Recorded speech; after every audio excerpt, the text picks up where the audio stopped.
Hi, everyone. Welcome to Entrepreneurship by Design with Dr. C. I'm so glad you're here today because today we have such an incredible guest with us, Simon. Simon is a husband and father of two based in Queensland, Sunshine Coast. Simon is also the founder of Mindful Men, a therapy practice that is dedicated to supporting men with mental illness and disability.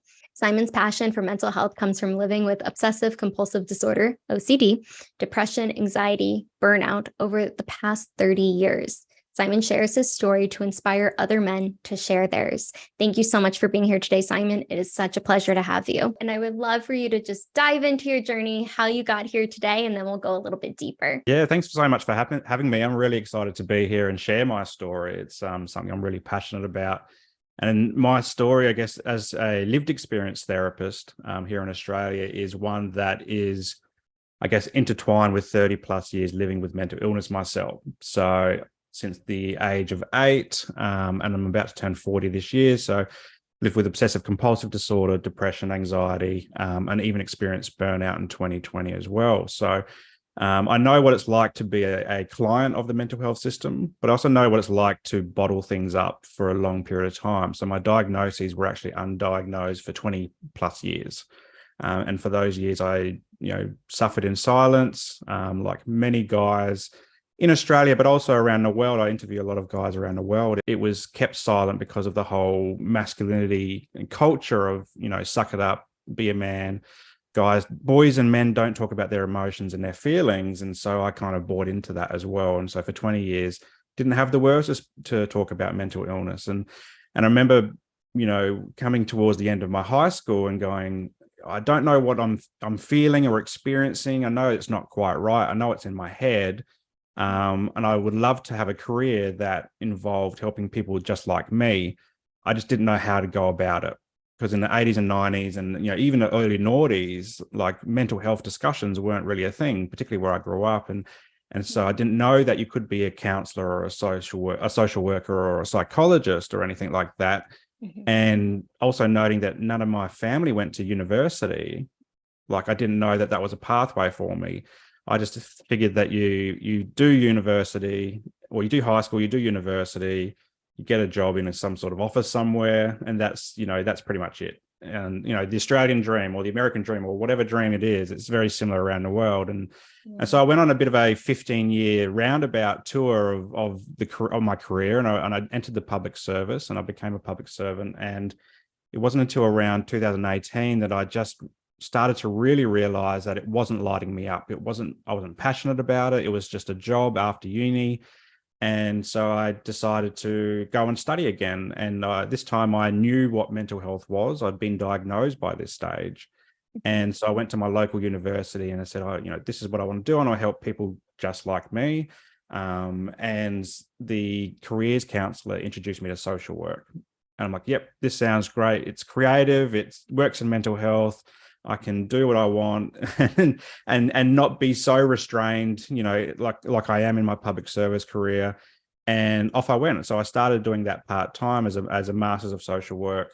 I was still working full-time in my full-time day job. In that period, we had 2 kids as well, 2 very young kids. So my kids are 3 and 6 at the moment. And, battling my own mental health condition, because it is a bit of a roller coaster. And then COVID hit during this period as well. And we had, like many people around the world, lots of lockdowns. And Australia, I think, had some of the worst lockdowns or the longest lockdowns. And it was funny because in 2020, I experienced burnout, as I mentioned before, and everything kind of just stopped. And I couldn't function either emotionally, spiritually, mentally, physically. I was just like a potato on the couch. And I took about 5 or 6 months off of work. And during that period, I really realized that I definitely needed to get out of that public service career. I needed to do something that, filled my cup up with joy. And it's interesting because during that period, I was first introduced to mindfulness, and the business I run now is called Mindful Men. But at first, mindfulness to me, it didn't sound masculine enough, if that makes sense. Like it sounded very much like practice your 3 things that you're grateful for each day, and write a gratitude journal, and think more positive affirmations.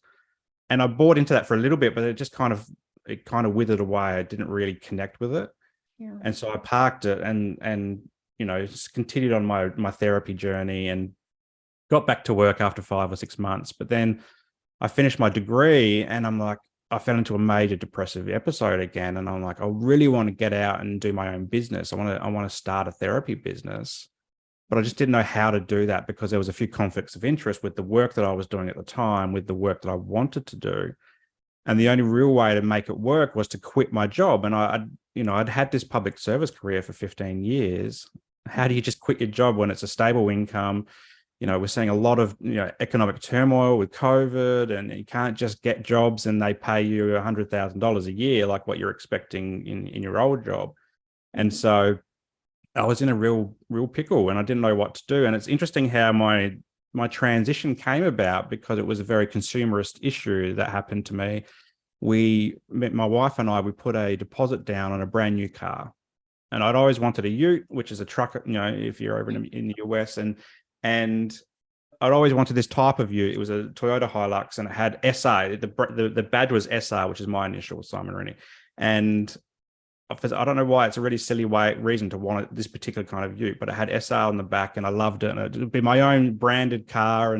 But because of COVID, it was going to take 9 to 18 months to get made and then get transported to Australia, and then me actually access the car. So I had all this money sitting around, and I was getting really annoyed because I wanted this ute. My old car had pretty much was on its last legs. And I said to my wife, why don't we forget the brand new ute and just get a secondhand one? And we found one, down the road, about an hour down south, and start the business. Now, my wife is very risk adverse, and usually she would just say, Simon, that is the stupidest thing I've ever heard. But for some reason, she said yes. And she said, I can see you're just miserable. We've got the money there. Yeah, we don't need a new car. It'd be nice to have a new car, but let's just go for it. And it was a really weird feeling to all of a sudden, this like weight lifted off my shoulders of this depressive episode that I was going through. Yeah. And I remember calling up my work, because I was on leave at the time as well. I was on about 3 months leave for mental health. And I called up my boss and I said, I'm not coming back. And it was a huge thing to say, because I'd only ever known that career, and then to step out and into, okay, now I've got to start a business. I've never been in business before. I don't know how to do that. I don't know all the things. Like, all of a sudden I've got to find find clients and figure out how to market myself and all the things that come with a small business. Mm-hmm. And it was just lucky that I had this bucket of money. So I had, this bucket of money that was meant to go to the new car, that was now sitting in the bank, and we could use that to pay the mortgage. So I had a bit of a buffer there, which was really awesome. And then off I went. So August last year, I pulled the pin on my old career and jumped into Mindful Men as a business. And then since then, it's been a roller coaster ride of emotions and a lot of hard work, a lot more hard work than I thought it would be. Mm-hmm. But yeah, here I am now. We're getting close to a year. I think it's like 9 months or so now. And yeah, it's doing really well. And so I call it Mindful Men because I've found a way for mindfulness to work for me. It didn't initially work, as I mentioned, but I did find a way that it works for me. And I specialize in men because of my own journey. So, those 20 years in silence and drowning my sorrows with alcohol and trying to figure out in my brain, what it was to live with mental illness just didn't serve me. And so, I do what I do because I want to inspire other guys to go, what, Simon's talking about his mental health and he's doing this thing called Mindful Men. Maybe it's okay for me to talk as well. And that really lights me up. And, jump out of bed now every morning and do things like this at 6 o'clock in the morning and doing this late at night and seeing clients on the road. And it's just an amazing feeling to be in my own business, mm-hmm. but also to do it from a place where I have spent a lot of, decades in pain. Yeah. But now I kind of look at it as my superhero power, and it's something that I really draw from because I know when a guy walks into my clinic or I walk into his house or we meet at a cafe or wherever we go to do therapy, that I know kind of some of the steps that they've been through. And each person's journey is unique to them. I don't know everything about their journey, but I know what it feels like to not feel okay. And so Yeah, that's where I'm at the moment. It's probably a little bit of a roundabout, twisted and turned along the way, but yeah, that's mental illness, and I don't hide away from that. I like to show it in all of its glory. So yeah, thanks for having me on to share this journey with you. I so appreciate you sharing all of that too, because, you've gone through so much, and just the capacities of what you mentioned with OCD, depression, anxiety, and burnout, and really has shaped a lot of your advocacy for mental health from your own journey, but going into the field as well to learn the clinical side of it. And can you share some specific moments or experiences that led you to Mindful Men and dedicate your work to this? Yeah, so I'd always wanted to have my own business. That was an underlying thing, and I knew it kind of needed to be a therapy business as well. But what really defined how I did that was that burnout story. So I knew during burnout that I no longer wanted to work for other people, and it really solidified it that I wanted to do my own thing. And because I'd been a client of the mental health system for the last decade, so from 2012 is when I got my diagnoses, and since then I've been to every type of therapist you can think of. Like, I really understood what it was like to sit in a therapy room and sit on the couch, and I really enjoy it now. Like, I actually like to go because I find it a place of healing. But I know for probably half of that last decade, I didn't really enjoy it. Like, it was boring. I walked in, like many guys and people and girls as well, women as well, like expecting or hoping that they would just wave a magic wand and I'd be healed and all that type of stuff. So I kind of wanted to look at therapy and figure out how can we do it differently. Yeah. And so through my own social work degree, and I did a private, I did a placement in a private practice as well, and I really got the understanding of what it's like to be a therapist. And I didn't want to do 6 sessions a day in a clinic. I get a little bit, not claustrophobic, but I just like to get out and about and move around, and sitting in one room all day just didn't light me up as well. And that was a good thing to experience as a student, because I realized I don't want to be working A, for somebody else, and B, I don't want to do 6 sessions a day in a clinic. And so during that process, I kind of redesigned what therapy looks like and feels like for me. And so I do a lot of mobile therapy. And I came to that just through giving it a go. When I started my business, I knew what I didn't want. So I said, okay, well, what do I do want? And so I started connecting with a few of the clients that were referring in. I said, hey, I've got a clinic, but do you want to try something different? And a lot of the guys actually said, yeah. I said, okay, we've got amazing beaches here, so let's go down the beach and do therapy at the beach. And a lot of them say, yeah, let's go do that. And we either walk along the beach. I had one client who wanted to get in the water one time. So I often wear it does. My wife often laughs at me because I wear just t-shirt and shorts. Like, it looks like I'm going for a run pretty much every single day. But I do that because it could be at the beach one minute. The next client could be playing basketball. The next one could be in his room playing video games. The next one could be in the clinic, or the next one's on telehealth. So my day is very diverse, and I just kind of came about it by going, what do guys like? They don't like necessarily sitting in a room and on a clinic couch and divulging everything. They might do that the first time, but after that, they just want to get out and move and walk around. And so I really just honed in on that experience from my own. But also, going back to my burnout story, is part of my recovery was discovering mindfulness, but in a way that incorporated movement. And so what I would often do is I'd walk around my local park just down the road here, and I would hone in on using my 5 senses on nature. And so I'd really go, I'd brush my hands across trees as I walk past them, or I'd really take note of what the clouds are doing or what the wind's doing. Or if I stopped for a coffee at the cafe, I'd really tune into my sense of taste and smell, and just really focus on that, because I found it really helped with my recovery from burnout and to decrease my stress. And so part of the reason I wanted to explore, therapy outside as well, was to incorporate that with the guys that I work with as well, and say, hey, mindfulness doesn't have to be this thing that seems emasculine. It can be something that can be quite empowering and strength-based as well.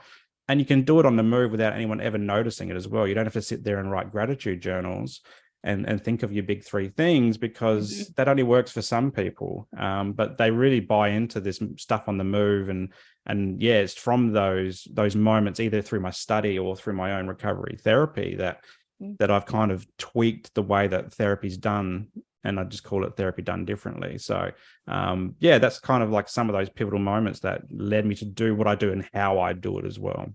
Mhm.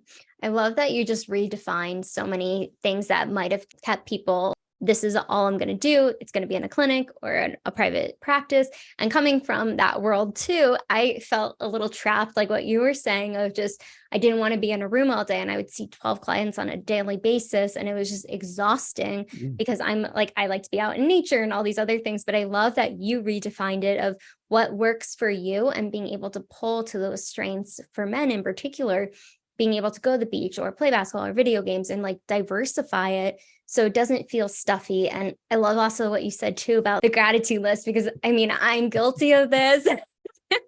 And some of my clients would push back and like, really, Caroline? But I think too, there's a point to that movement or the senses, because like everybody needs something different. That's a great start, but that's not the end all be all. There's so many different resources. And I mean, now with social media, how much it's really exploded of more therapists being on social media. Because when I left the field, there wasn't as many of us on it. And that was a few years back, dating myself a little bit. But I'm curious because men's mental health is so stigmatized or overlooked sometimes. And what motivated you to break that silence, encourage men to share their stories and create that space that's so safe and supportive?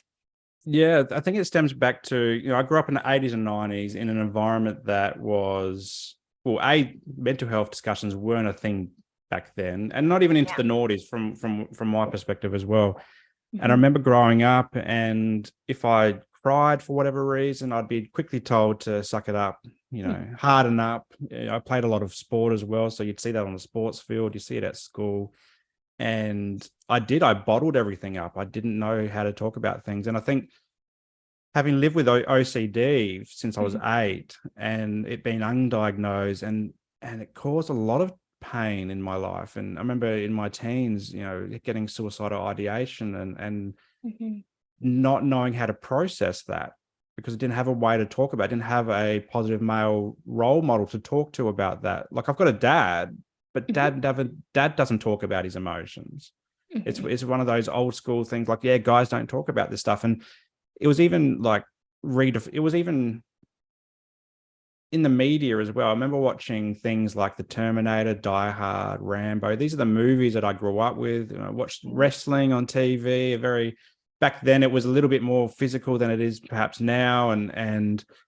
And all these things, these are the things I consumed. And so, okay, I see people on the TV, they're bleeding, or Bruce Willis has been shot and he keeps walking through and saves the day, or and my footy players, they'd get smacked in the head and they'd be bleeding, but there was no blood rules back then. So they would keep playing on the field. Whereas these days, if you get cut on the field, you're taken off and so forth. And this is just the environment I grew up in. Yeah. And so I learned to bottle it up and didn't know how to process it. But I think it came about something that really, stands out for me is in my public service career. And this is around 2015 or so, I want to say.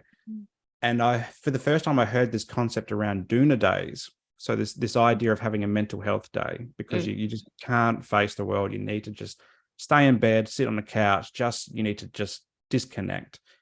And I'd never heard of this term before. And I heard someone in the office say it, and I'm like, oh, that sounds like a really good idea. And nobody knew I had this mental health stuff except for my wife and my GP and my psych and my therapists. And I tried it one day. I rang up my boss, and I was really struggling. And I rang my boss and I said, I just don't think I can come in today. I need a day off for my mental health. And that's the first time I really overtly said anything about my mental health. And my boss was like, you know what, Simon, thanks so much for being honest. Most people don't say, they're not as honest about that as you would just were. So thank you so much. Have the day. Come back tomorrow. We'll see you tomorrow. Anyway, so I did that, and there was nothing that came about it until a week later. And I'm in the office, and we're having a big team meeting. We had about 15 or so people in our team, and my boss didn't explicitly say, "Look at me." When she said this, she said basically to the team, she said, "Oh, we had a few absences lately, and also just remember that having a mental health day or a doona days aren't a valid reason to have a day off." And I sank in my chair, and she didn't look at me. She didn't say my name or anything like that, but I knew exactly who she was talking about. And I'm like, that sucks. Like that is just not right. And so again, I bottled things up, and a few people said to me, Simon, do you experience mental health issues? And to one or two people, I opened up a little bit. But it wasn't really relieving until my burnout story. And I come back to my burnout because a lot happened during this period. Yeah. But when I recovered from burnout and I went back to work, I kind of wanted to share that story with my workplace. It's a different workplace as well, by the way. And I developed a very public service thing. I developed a PowerPoint presentation, and I had the team come. Actually, had a few teams come, and I wanted to share burnout because burnout was a real issue in the last place that I worked. And so I shared this story about what burnout is, what it looks like, what it feels like, so that people felt like that they were empowered with some knowledge around burnout. And then at the end of that, I tacked on and say, oh, this also comes from a place of lived experience of mental illness. And this is the first time I really opened up and said, I have mental health conditions to the world. Now that the public service is still it's probably 75% female, 25% male, but so many people, kids, even the guys would come up to me afterwards and say, Simon, I didn't know you were going through this. Yeah. And for so long, thanks so much for sharing. Or someone would come up to me and say, Simon, my partner's been going through the same. And I just got a lot of energy for this. And this is where I guess Mindful Men as an Instagram page started, because the Instagram stuff started way before the business started. And I just wanted to share this story with the world. So it evolved from there, going, okay, people are coming forward and saying, Simon, we need to talk about this. This is great that guys are talking about this. And so probably like you, I started a podcast and a YouTube channel myself called the Mindful Men Podcast. And now, it's all over Facebook, TikTok, LinkedIn, all the places I just can spread my word and just say, look, this is my story. But also I interview so many guests around the world, and just to hear their stories as well. And it's interesting, like no matter how far we are distanced across the world, a lot of our stories are very similar in terms of that suck it up mentality for guys, particularly. It's around, I think the 2020s is around breaking that mold and guys starting to go, okay, you know what? It's not weak if I speak. I mean, it's actually a strength of mine. It's not a weakness. And so I get a lot of fuel from that as well. But yeah, the early days when I did it was the opposite. It was around, shut up, don't talk about things, just move on with your life and stop being such a wuss or a girl, or stop being so gay. And these are the things that guys are thrown at when they just want to talk about their emotions. These aren't things that are, they shouldn't be sexualized or gender based or anything like that. It should just be a discussion around, hey, I'm not doing so well. Right. Because at the end of the day, we're human. And I so appreciate you sharing that, because as Brené Brown says, vulnerability is a strength. And, you've been living with OCD, depression, anxiety, and burnout for 3 decades. And undoubtedly, it's been a challenging journey. What you've mentioned, how have you personally managed and coped with these different diagnoses and different things that you've had to encounter? But are there any tools or practices that you've particularly impactfully used in your own journey of healing? I'll start with the things that I did that weren't so great. And first of all was bottling up and not talking about it. And for 20 years, that was life. Yeah. In my teens, I developed, a strong, liking to alcohol. And I used alcohol for a long time. I still drink today, but not as much as I used to, in terms of a way of numbing the pain and slowing down my thoughts. So anyone who lives with particularly obsessive compulsive disorder or anxiety conditions, your brain races like you wouldn't believe, like a million miles an hour. And I always think of, people say like if they have their brain inside their mind and it looked like a Google or Safari web page, it would be like 1,000 browsers open up at once. And that's what it's like. It's just, you can't shut it up. And so for a long time, alcohol was the thing. Yeah. But I think it was 2012 when my now wife, she encouraged me to go and talk for the first time. And this was a really empowering moment to walk into a doctor's office and say, I think I've got a mental health issue.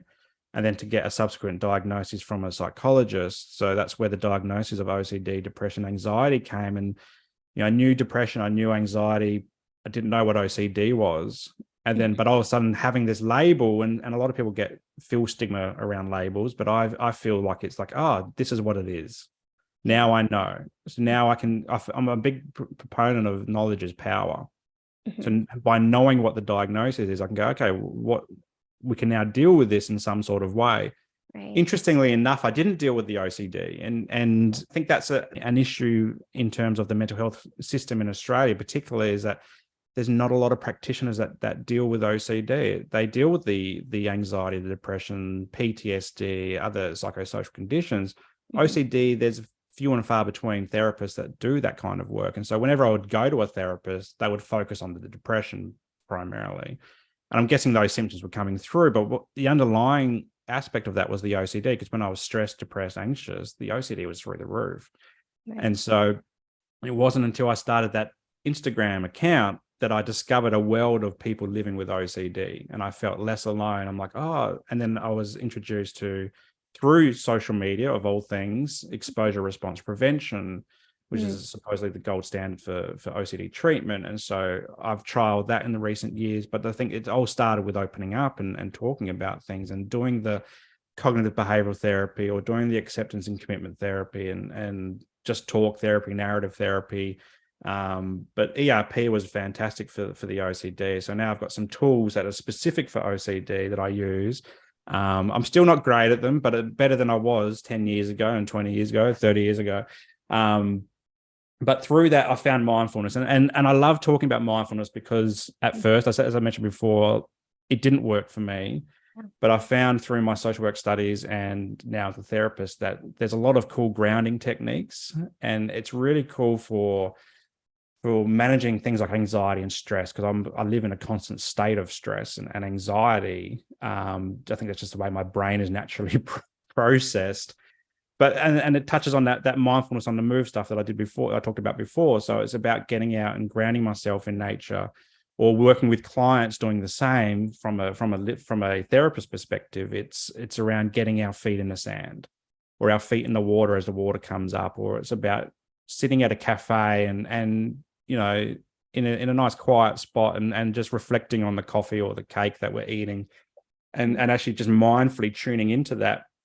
And it's been really cool, because I was talking to one of my clients recently where he was faced with a difficult situation, and he tuned into that. Like, he actually just went straight into that. He's never done mindfulness before. And after a couple of sessions, he started tuning into, I think he was in a cafe or something, and something happened, and he started touching stuff and really honing into the feel of whatever he was touching. And it helped him just navigate that situation. And another client, he always talks about the wind. You know, one of the first things I introduced him to in mindfulness was like, oh, it's really breezy today. Like, what's the wind feel like on your skin? And so since, for the last 4 months, every time I see him, we often talk about the wind, and it's just a cool thing to do. Like, it's just like, and it just grounds so many of the guys. And I didn't think it would have such an impact on the guys, but just these grounding techniques, being out in nature. And that's why I love getting out of the clinic, but we can do it in a clinic. So this is my home office, and you can do it over Zoom, or you can do it, in a clinic, but it's just not as powerful as out in nature. So that's why I love getting out there. And then the other aspect, the other tip that I come to is around, it comes back to gratitude journaling, but it's a little bit different to what I first experienced. So it's not saying, what are 3 things you're grateful for each day? Because anyone who's done gratitude journaling will know that you'll start to regurgitate the same 3 things pretty much every single day. Like, my health, my family, my house, my job. They're usually the 4 main go-tos. But I was introduced to this different way of breaking down your day into hourly chunks and saying, okay, what did you do between 6 to 7 and 7 to 8 and 8 to 9 and so forth throughout your whole day? And just writing the everyday things you do. So it could be taking the kids to school. It could be going to see the dentist, or going to a cafe and having coffee, or watching your favorite TV show at lunchtime, or, while you had your lunch. Or even if you're at work, it could be, I finished a report today, or I sent the email that I've been sitting on for a week. And so all of a sudden you've got this full day of all the everyday things that you would do on autopilot. You don't think about these things. But then what I've been introduced to is going, okay, what are the 3 things that really gave me some sort of joy today? And it could be getting the kids to school on time for the first time this week, or it could be having that cup of coffee, because I'm a bit of a coffee snob. So having this cup of coffee that just tasted perfect and it always smelt perfect. Or today I got to go to the gym for the first time in 6 years, and these are the things that actually light you up, and they're the things that fill your cup up, because you often don't think about these things. You just kind of, you have that cup of coffee and you don't think about it.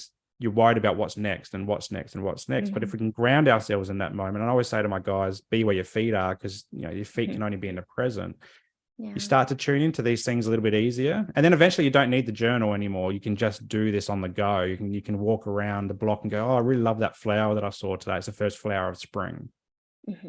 Or I just loved how that wind felt on my arms because it's a really hot day today, and it just gave me a nice, refreshing, break from the 40-degree heat that's happening today, or whatever it is. Just the everyday things, and it's so, these are powerful tools that I teach the guys, but I also use in my own personal journey as well.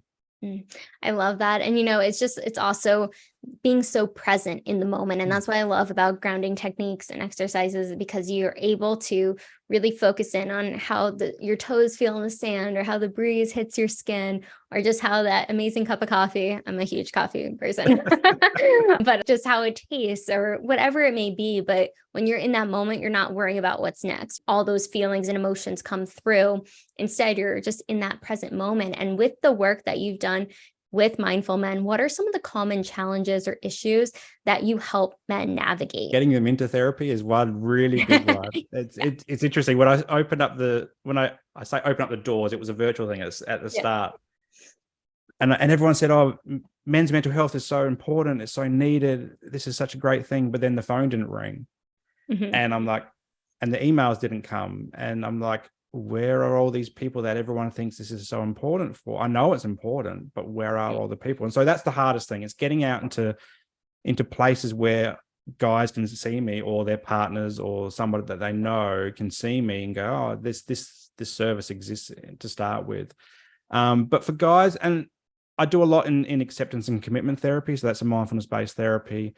And we do a lot of work on values, actually. So we pulled out, I've got some values cards, and we go through them and identify what their values are, because 99 out of 100 people haven't done that kind of work before. And so really honing into what are our 4 to 6 key values or core values that light us up, that fill us with joy. So like, is it love, friendliness, trust, honesty, all these types of words. And then if we can start living by those every day, then we can start to have a bit more purpose and meaning in our lives as well. And so we do a bit of that as well.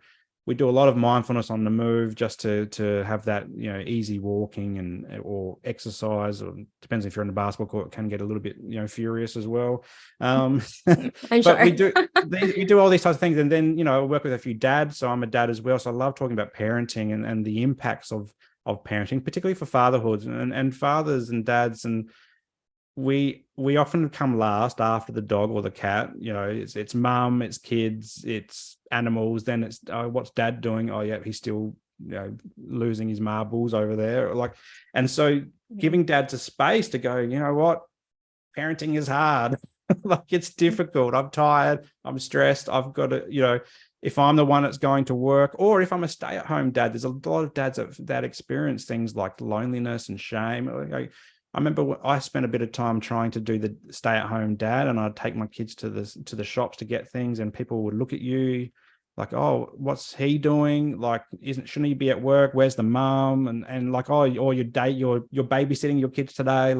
These are the things some dads go through, and this is a weird one, like I've heard so many stories of dads taking their young kids to public toilets.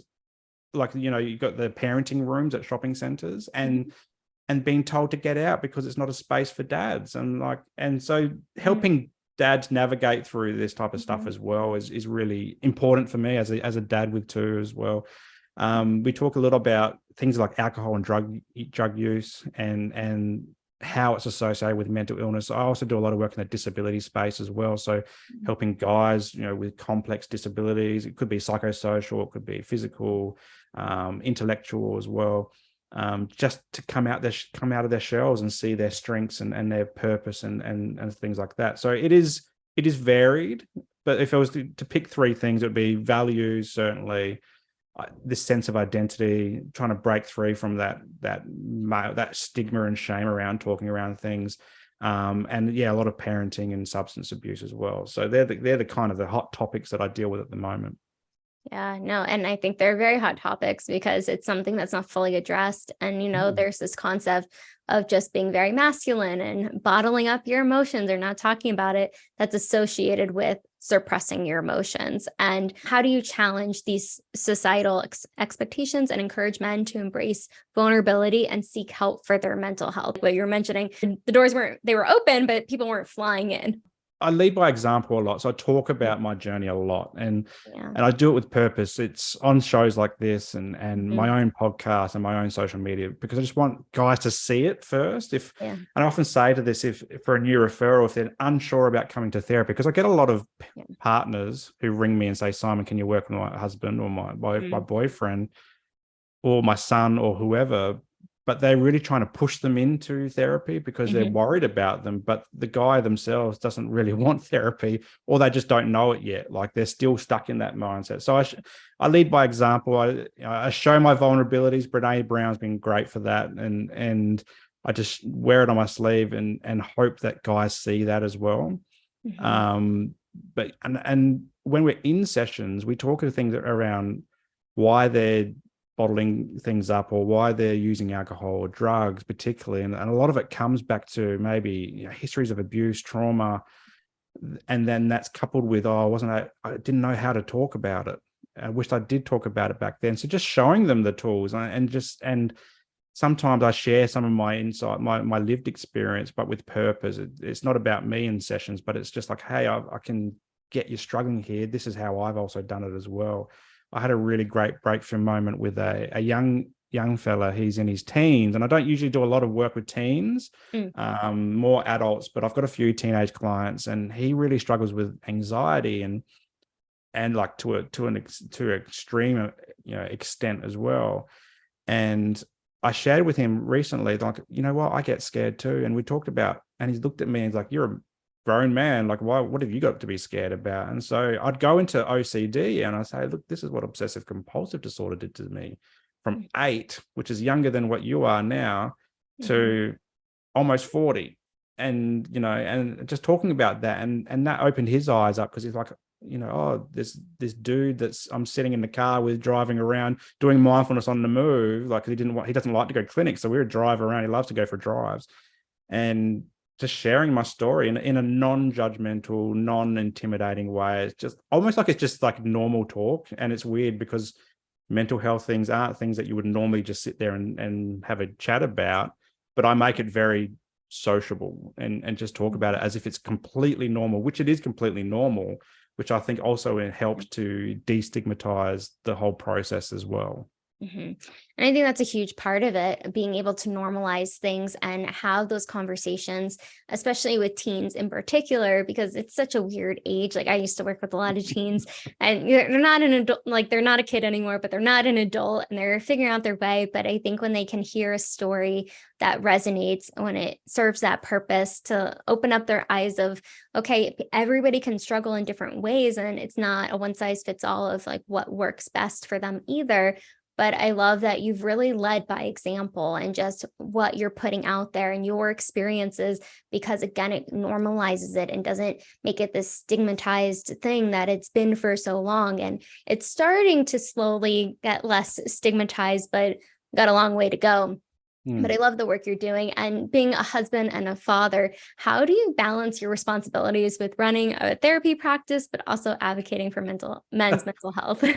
My wife often says I work too much, and I didn't know how hard it was to have a business and how much effort you've got to do, particularly when you're the only person in your business. I have to do everything. So if I'm not on my emails and responding to things, or if I'm not doing my marketing, or if I'm not networking, or if I'm not actually rocking up to therapy, like the bills don't get paid. And so I've quickly discovered that managing my time and energy is really important. And there's been a few times where I've overextended and I've almost burnt out again in therapy, as a therapist. And so stepping back and going, okay, you know what, I need to maximize my time here. And also, down tools. Often my kids would run into, this is my home office, and my kids would run in and they say, Daddy, you finished it. Daddy, you finished it. I'm like, no, I've got to do this. I've got to do that. And probably realizing what's important to do and what's not important to do. I think less admin, I don't need to do all my admin every single day. I can let it slide to the next day or the next day, and cherish the family time. I think that's really important, particularly when you work from home as well. So I work from home a lot. I am on the road a lot, but when the kids are home, because they're so young as well, they're not, they are quite reliant on us still as parents. And so recognizing that for starters, and actually blocking out time to actually have, family time is hugely important. But also for me time as well, like actually blocking out time to go and do things like my self-care, like go to the gym, go for walks, go down to the beach, do whatever I can for me, because that's really important as a therapist as well, to manage our own self-care, because we talk about it a lot with clients, but it's often we're the ones who aren't doing it because we're so busy doing all the things. And so just realizing that to start with, I guess that's the acceptance and commitment therapy, is recognizing it, and then just blocking out time and doing it consistently as well. Because I'm one of those all in kind of guys, and then to a point where I'm almost about to burn out, and I'm like, oh, I've got to pull back. But I'm trying to find ways to do it more regularly, so it's not such a impost as well. So it's a work in progress. I won't say anyone's listened to that and go, oh yeah, Simon's got it figured out, because I don't have it figured out. A work in progress. And I love that you mentioned too about the burnout, because I know that's been a huge part of your story and your journey. And that was actually a huge part of mine as well, but a lot of people listening too. And I think it doesn't always go away. It's just we manage it or catch it faster. I don't know if you've had that same experience, but being able to recognize, okay, I need to take a break, or I need to block time out. I need to be there for the kids. I need to be able to be there for my clients. But, you said something important as like a former therapist, but when you are working with clients, you're always preaching and talking about like self-care and taking care of yourself. And sometimes, from my experience talking to other therapists as well, like we're the worst at it sometimes. Is that your experience? How have you really navigated your burnout experience of where you are today? One of the things I said to my therapist at the time was, what happens if this all happens again? Because I can't take 5 months off of work. Well, it did happen again. I took 3 months off of work again, but that was probably a depressive burnout as well. And so since I've been in business, I'm very mindful of burnout happening, because I don't have sick leave anymore. Like as a sole trader, like I don't have, 15 years of leave, banked up that I could draw from, which is lucky that I did have in my previous career.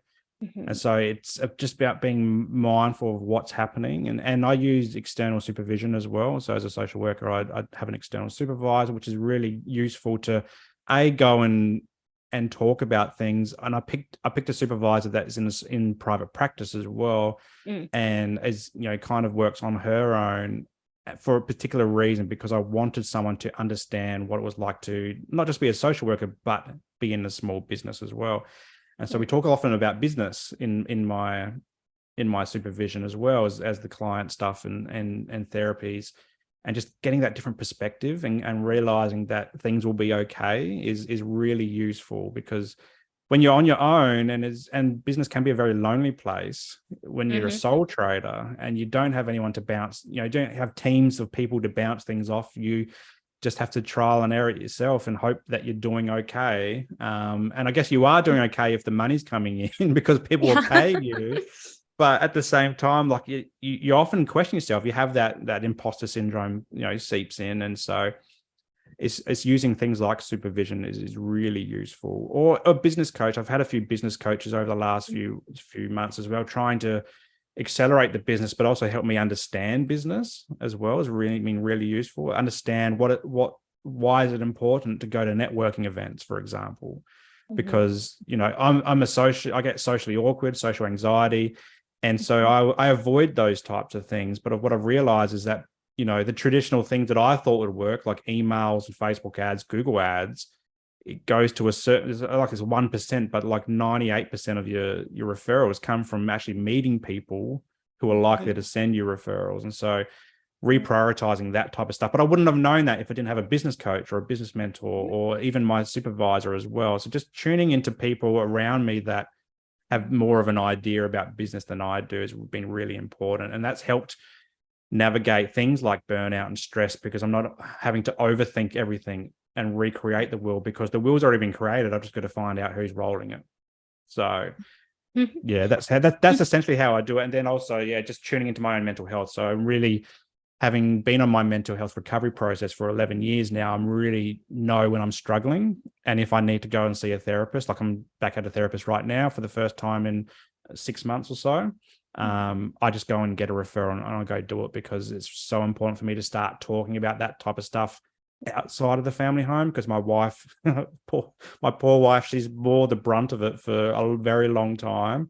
But it's time that she's no longer my therapist, that I actually just divulge this to trained therapists as well. Yeah, no, and I love that you said too, it's like that support, because one person can't be everything to us, but knowing we can find the outside support, whether it's a business coach, a mentor, a supervisor, your own therapist, whatever is really going to help you in those moments. And I love that you really identified that too. And the longer you've been in recovery, the last 11 years, as you mentioned, the more it's a transparent too. And the awareness is there of, okay, I'm struggling a little bit. I need to get a tune up almost. You go to the gym and get that mental fitness, but you need the physical fitness, but you need the mental fitness too, in order to, just get that extra most important aspects. And so even building your therapy practice and the advocacy platform that you have requires a lot of determination and resilience. What obstacles or setbacks have you encountered along the way that you've had to overcome? And what advice would you give entrepreneurs that are aspiring to be entrepreneurs?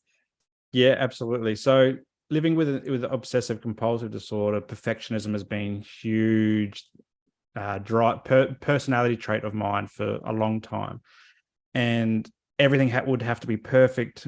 A lot of people misunderstand OCD in terms of, when I say perfect, they think, oh, you just got a really neat house or you like things in order. It is a lot more complicated than that. And I see the way that I present myself and do things as almost like my signature. So if people see that, for example, my website, building my own website, I built my own, using WordPress. Most people say, why didn't you use something like Wix or something a bit easier? I'm like, well, YouTube told me to do WordPress, so that's what I did. And I learned from YouTube, but it almost nearly stopped the business. It took me 3 months. I kept getting into these, finding errors, and it wasn't perfect. And it was really playing my mind, because I felt like as a therapist, I needed a website.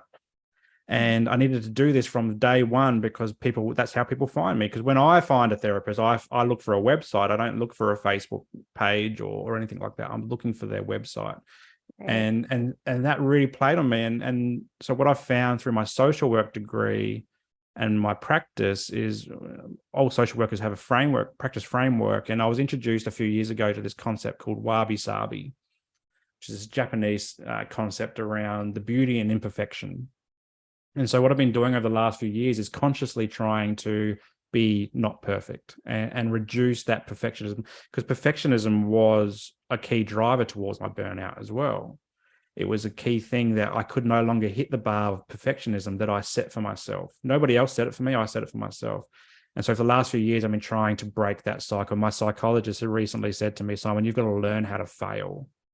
And not necessarily fail spectacularly, but just learn little things that if you fail or if things aren't perfect, that your world will not come crashing down.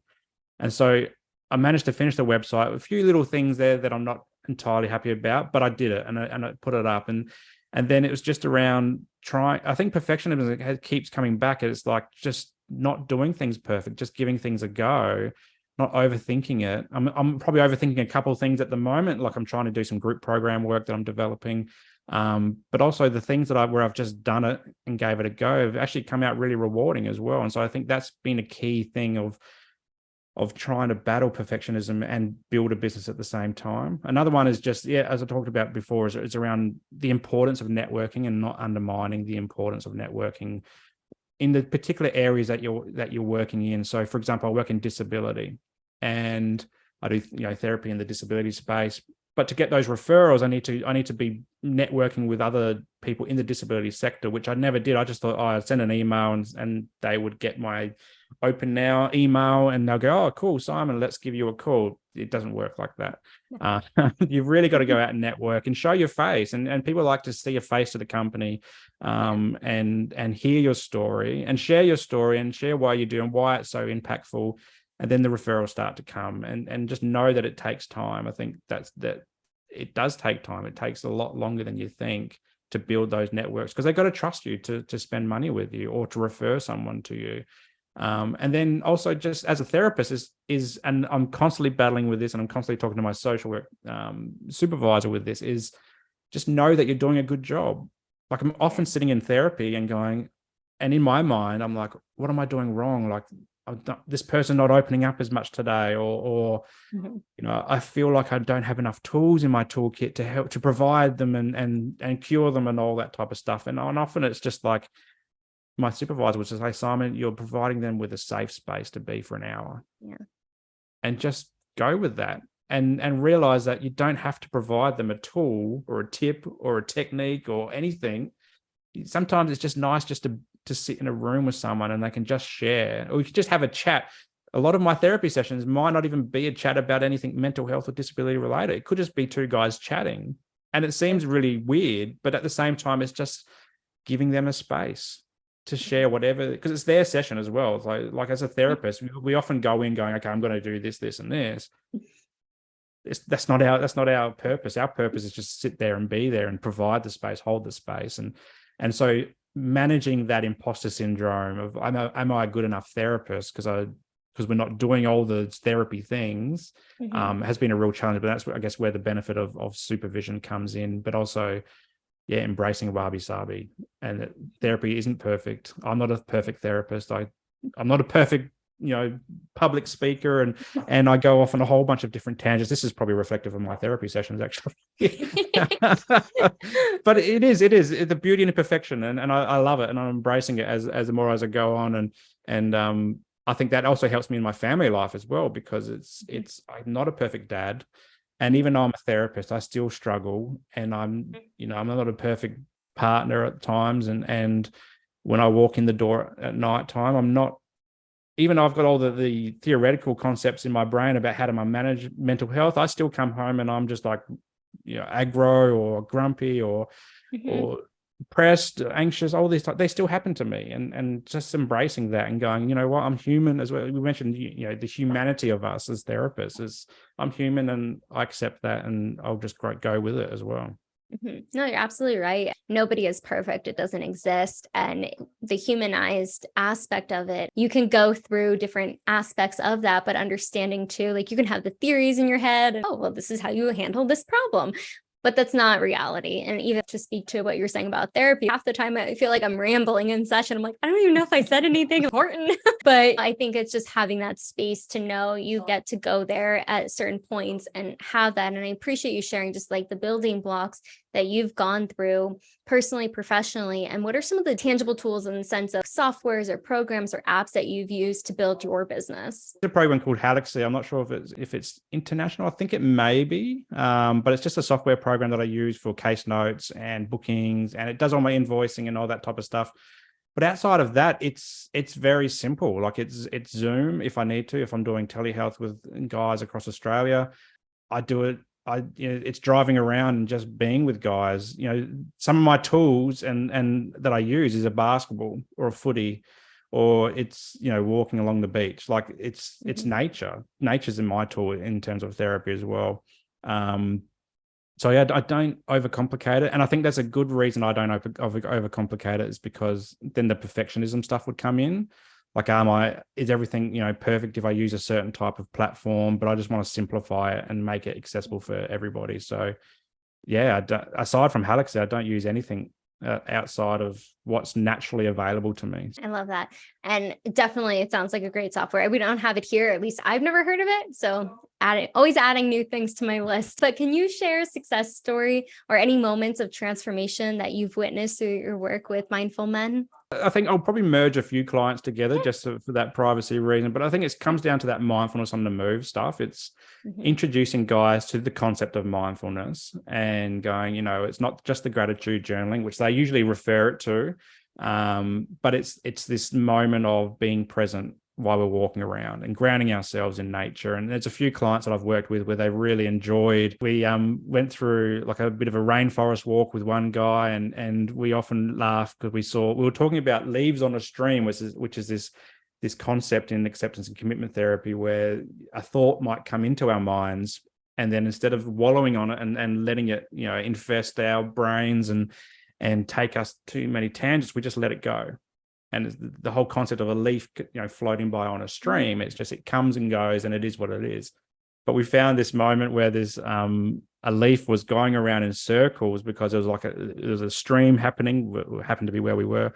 And just where the rocks were, like the water was going around like a little tiny little whirlpool, and there's just some leaf stuck in there. And we refer to that as stop wallowing in shit.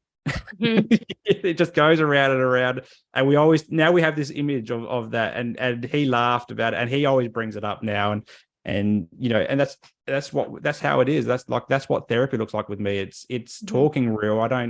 I swear if I need to. I talk how the guys talk. I adapt, to their level as well. And other guys, just walking in the beach. There was one guy that lived a kilometer from the beach. We have some of those beautiful beaches in the Sunshine Coast where I live, and he'd never been to the beach because for some reason he'd lived up here for about a year, and he always wanted to go on the beach. Never been to the beach. So what did I do? We went down to the beach and we got in. Like I took off my Mindful Men t-shirt. I didn't have bathers on, but we just got in, and lucky I had a towel in the car and so forth. And he loved it. And then he told me the next time I saw him, he's like, yeah, I came down to the beach again. And, it was awesome. And just giving guys, just doing it with the guys. And I call my therapy experiential therapy. So if they get a bubble tea, there's some guys that love bubble teas. I get a bubble tea as well. I'm not a bubble tea drinker, but I'll give it a go. And or slushies down, at the 7-Eleven or you name it, I'll get it as well. And it's part of the therapy process. It's not about me distancing myself from the client. It's about me just being in there. And so by doing that, the guys, they're just really opening up. And I'm surprised at how many love the mindfulness stuff and using their five senses and talking about leaves on streams and wallowing in shit. Like they just love it. And it's so refreshing because most guys don't talk about that type of stuff. When we get together, it's very superficial. It's like, oh, what's the footy? What's happening in sports, or what's our partner doing? What's our kid doing? How grumpy are we at work? It's all very superficial. But then in these therapy spaces, we can actually go deeper into things like mindfulness and gratitude and grounding ourselves. And the topics go very deep and meaningful, and it's fantastic. But it all starts with just introducing mindfulness to start with. Yeah. Yeah.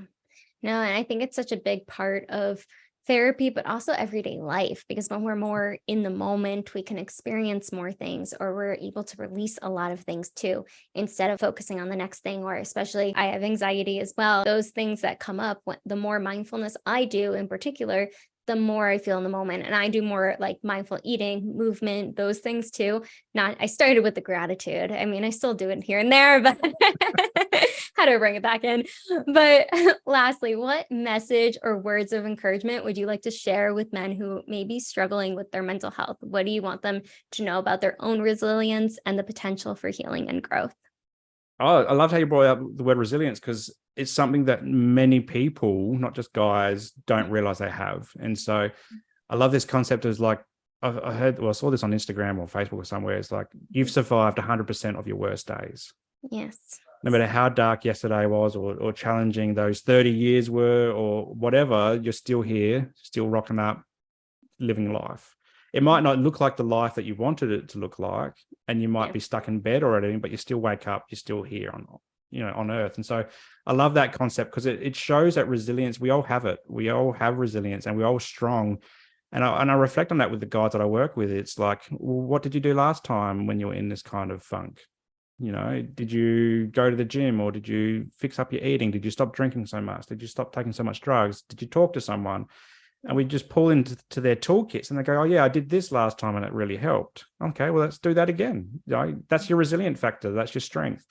And so that's a key one. But I think it's, for a lot of guys, it's just recognizing that it's not weak to speak. It's a strength. It's okay to be not okay. I'm throwing out a few of these cliche, one-liners in the mental health space, but that's what we do. Like, it is. And if I can do it for the last hour or so that we've been doing this, then you can do it as well. Like, it's a normal thing, and we should normalize it as much as possible. And the only way we can normalize it is by talking about it as well. Like, just open up, and it feels better when you do. Like, every time I do a podcast or a talk or something like that, or a training session, I even get a bit of a therapeutic, feeling to it as well, because I've just, shared some stuff that I've either forgotten about, or it's given me a new, frame of light to look at it. And it's a good thing to do. It's tiring. Like, don't get me wrong. It's tiring. It takes work. Like anything, like you said, going to the gym, you got to show up and actually do the exercises to get that physical fitness. So it's the same with therapy. You've got to show up, you've got to do your homework. But once you do, you get to a place where you're well again, and you can kind of go off in your own right and do it solo, and then eventually come back to your tune up. So just start by talking. It's the best thing in the world. Yeah, you got to release it, right? But Simon, where can people find you, find your services? I'm going to link everything below, but if you could let us know too. Yeah, so for social work in terms of therapy, I only practice in Australia, so that's really important to know, because my insurance doesn't go that far. But it's www.mindful-men.com.au. That's my website, the one that nearly killed me. But then that links to all my socials as well. So I'm on Instagram, just mindful.men.aus, on pretty much most of the platforms. You can come and just see some of the stuff that I do. I post about. I do share a lot about the Mindful Men podcast. So I've got the podcast as well, where I share stories across the world. And I feel it's really important to just do that, to show guys that it's okay to talk. So the website, and then, just Google, or find me at mindful.men.aus on whatever platform you're on. Awesome. Well, thank you so much, Simon, for just being so transparent and vulnerable about your experience. And I know it's going to help so many other men that you're already helping, but more that will be coming in to realize that it's okay to talk about your emotions, not suppressing them, but just being more mindful of it and present with what you're dealing with, so you can release that and you don't have to carry that all by yourself anymore. But thank you again for coming on and just sharing your amazing energy with us today. Yeah, thanks for having me. I really enjoyed it. Absolutely. Make sure to like, subscribe, comment below. What was your biggest takeaway from Simon today? I'm sure he would love to see that comment, and we'll see you on the next episode.